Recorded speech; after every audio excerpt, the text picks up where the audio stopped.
This is gonna take forever. This really is. Okay. Welcome back to the Avid Miler. And yes, I have been told 20 times. I know that featuring is spelled wrong in the channel name, but I can't fix it for 87 more days because YouTube sucks.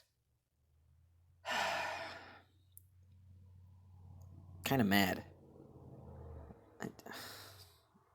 Makes me angry, but let's just go on. This is gonna take forever. Let's just get it out of the way. All right. All right, today we are talking about quite a few things I think are important to know as a runner, especially if you plan on running at an elite level. We will first talk about the ingredients of success as a runner. First ingredient, inherent ability. Inherent ability. This is considered in terms of anatomical design, but physiologically and biomechanically, the better runners have things in common. These may include how far from a joint a muscle tendon is attached and the efficiency of the cardiovascular system based on the size of the heart and the cardiac output. And by the way, I've known this for a while, but all comes from this book. Let me get it out. Daniel's Running Formula. Jack Daniels, PhD, the world's best running coach. From Runner's World. Great. Anyways, back to what I was saying. I am not stealing this, I am using this. You should read this book. In fact, I will probably... Actually, no, I don't know how to do that. Never mind. Forget that. This is... Oh, man, I'm going in circles. Oh, no. Where was I? You see, I wrote all this down, so I wouldn't have to do this, but I'm doing it anyways, so there was no point. I would take all this out and skip around, but maybe it'll make the video a little less boring, so yeah. Okay, back to inherent ability. If you understand what I'm saying, that is great, because I am running in circles right now. As you can see, oh no, it's freaking out. Hold on. As I was saying, as you can see, when I was writing this, I was already in circles. All right. Now, it is not easy to see who is designed to be a great distance runner, as it is to see who might have potential to play center on an elite basketball team. In fact, there might be two runners on a team who are the same height, same weight, eat and sleep well, who follow the same training program at the same intensity, but one beats the other by 30 or 60 seconds because of unseen physiological or biomechanical factors. This is very important. Everyone should know this because people get jealous. People get jealous of people beating them, even though maybe they're working harder or beating them in the workouts or just the long runs, you know? I've struggled with that for years, but it's finally come down to one thing. You just gotta not care. Third ingredient. Oh no, second ingredient. Second ingredient is intrinsic motivation. This is all about the will and the drive to do well, or the desire a person has within to achieve success. That's short and sweet. I love that ingredient. Third ingredient is nothing complicated. Pretty simple, actually. It's all about opportunity. You either had the time to run year-round and all throughout high school, or you don't. You might have the ability to run on trails, or you have to run on the sidewalk or the road. You might be able to run where the elevation is high, which gives you incredible cardiovascular and muscle endurance advantage when you race at sea level, or you just live at sea level like me. Next and final ingredient is direction. Do you have a good training plan, or a coach, or a good lifestyle on the side to allow you to reach your goals and do well?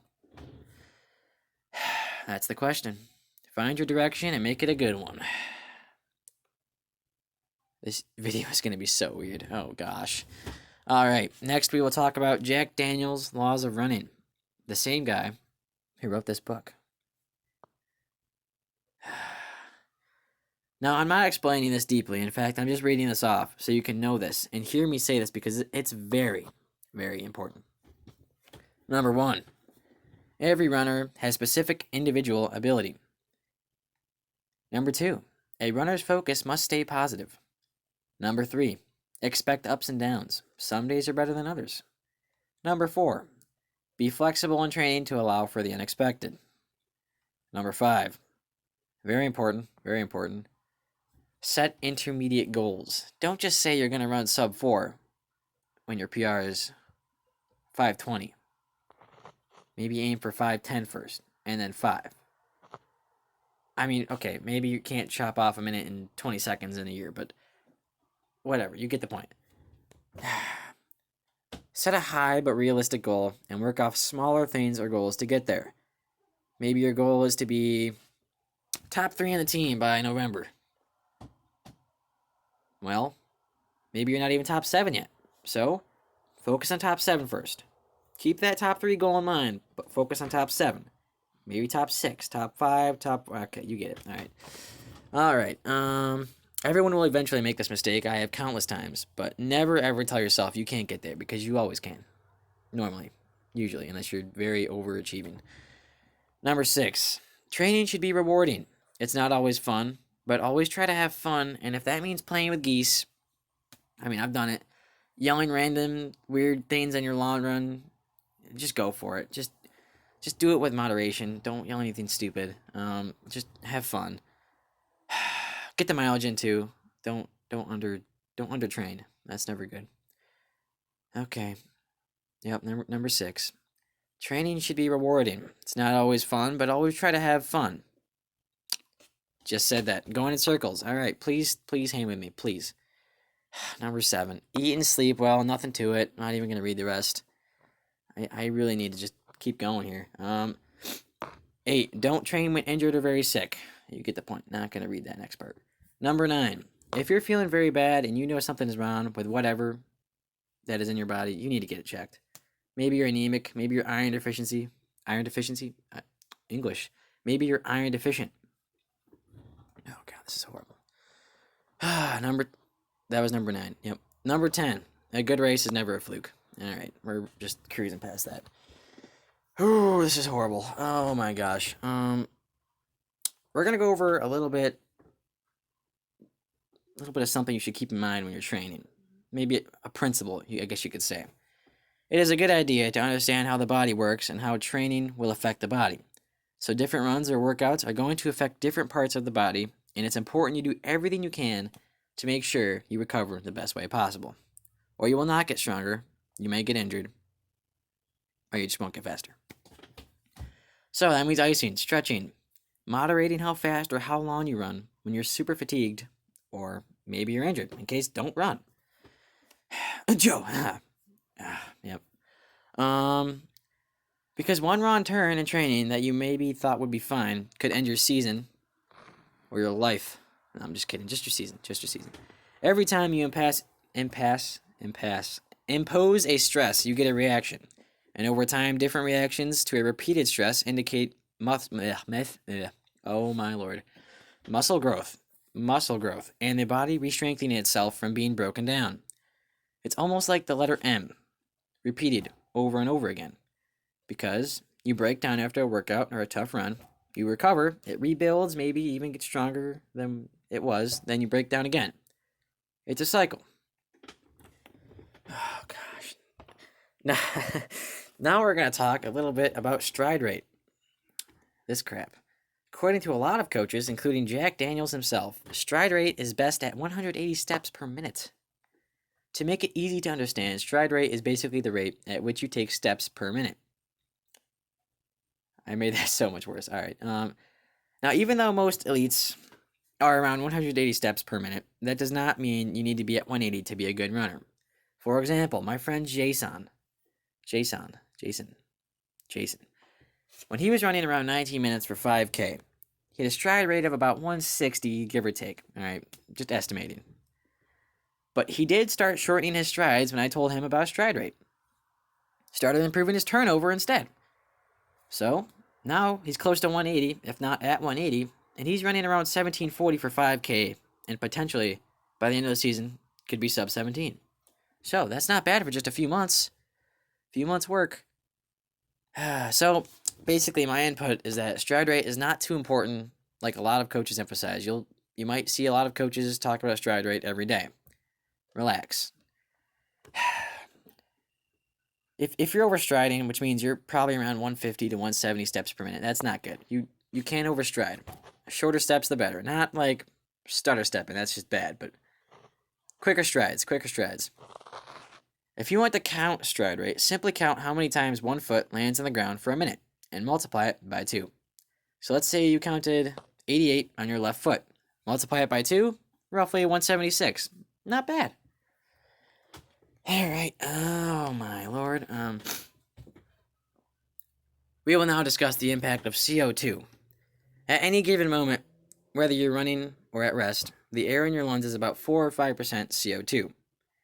Meaning when you start exercising, the muscles you use when running produce more CO2 than when at rest.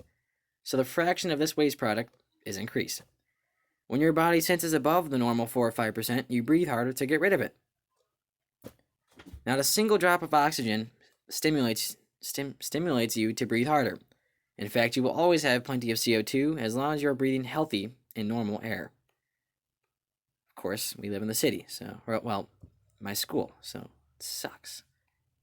All right. This is very exhausting. All right. Now just picture writing all of this. This took an hour plus. It was rough. I don't even know why I'm doing it. Don't ask me. Let's talk about aerobic profile a little bit. We'll go into more aerobic profile in more videos. But what is VO2 max? Well, basically it's the maximum rate of oxygen you can consume measured in a period of time. V stands for volume. O simply means oxygen, and then max for maximum. VO2 max. The average VO2 max is around 27 to 40 ml/kg/min, stating milliliters of oxygen used in 1 minute per kilogram of body weight. Yeah, it's confusing, I know. Just hang with me. Elite levels are usually around 70 to 90. Yeah. The highest recorded VO2 max is I think a French or Norwegian cyclist. I can't even pronounce his name. It's like Bjorn. 96. Now, don't think you need to have an amazing VO2 max or a better VO2 max than someone to beat them. There are so many physiological and biomechanical factors that could allow a runner with an 82 VO2 max to beat someone with an 86 VO2 max. We're done with VO2 for now. That's all I'm going to say. I don't want to bore you.